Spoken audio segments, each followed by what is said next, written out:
આકરી ગરમી વચ્ચે દક્ષિણ ગુજરાત અને સંઘ પ્રદેશના કેટલાક વિસ્તારોમાં છૂટોછવાયો વરસાદ વરસ્યો। સેલવાસના છેવાડાના વિસ્તારમાં માવઠું થયું। કિલવની, ઉમરકુઈ, સીલી સહિતના વિસ્તારોમાં ઝરમર વરસાદ નોંધાયો। ઝરમર વરસાદથી કેરી પકવતા ખેડૂતો ચિંતામાં મુકાયા છે।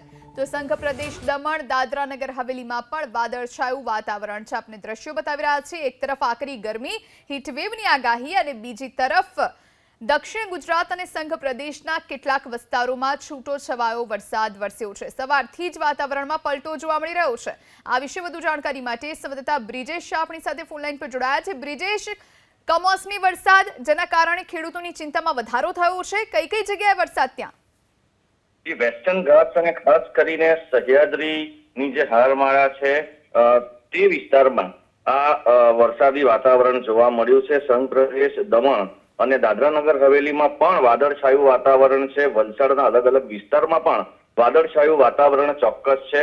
વરસાદ જ્યાં પડ્યો ત્યાં ખેતીને ચોક્કસ નુકસાન છે, પરંતુ આ વાતાવરણના પલટાને લઈને જે ખૂબ જ ડેલિકેટ કેરીની જાતમાંની હાફૂસ જાત જે છે એને ખૂબ તકલીફ પડી શકે છે। ખેડૂતો ચિંતામાં એટલા માટે મુકાયા છે કે થોડો સારો પાક આવે તેવી આશા હતી, પરંતુ આવા વાતાવરણના પલટાને લઈને તેઓની આશા પર પણ પાણી ફરી શકે છે। જી આભાર બ્રિજેશ વિગતો આપવા માટે।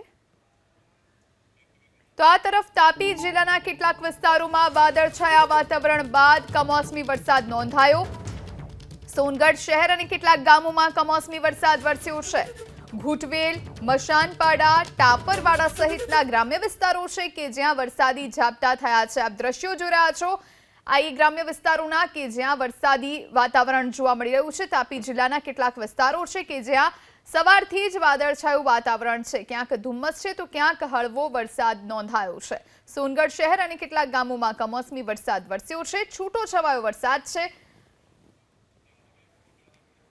હવે વાત કરીએ છોટાઉદેપુરની, તો છોટાઉદેપુરમાં પણ ઝરમર વરસાદની શરૂઆત થઈ છે। ખેડૂતો માટે ચોક્કસથી આ ચિંતાનો વિષય છે, કારણ કે ઉનાળુ પાકનું વાવેતર અને એ જ સમયે વરસાદ થતા ખેડૂતોને નુકસાન થઈ શકે છે।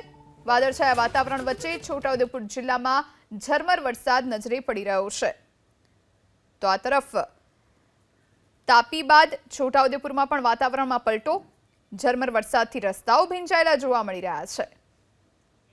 હવે વાત કરીએ દાહોદની। દાહોદના વાતાવરણમાં પણ પલટો જોવા મળી રહ્યો છે। દાહોદ શહેર સહિત આસપાસના વિસ્તારમાં વાદળછાયું વાતાવરણ છે। દાહોદનું આકાશ વાદળોથી ઘેરાયેલું જોવા મળી રહ્યું છે। વાતાવરણને લઈ ધરતીપુત્રોમાં ચિંતા નજરે પડી રહી છે। આપ દ્રશ્યો જોઈ રહ્યા છો। સવારથી જ ઠંડક જોવા મળી રહી છે। વાતાવરણમાં પલટો આવ્યો છે, જેના કારણે ક્યાંક ઝરમર વરસાદની શરૂઆત થઈ ગઈ છે।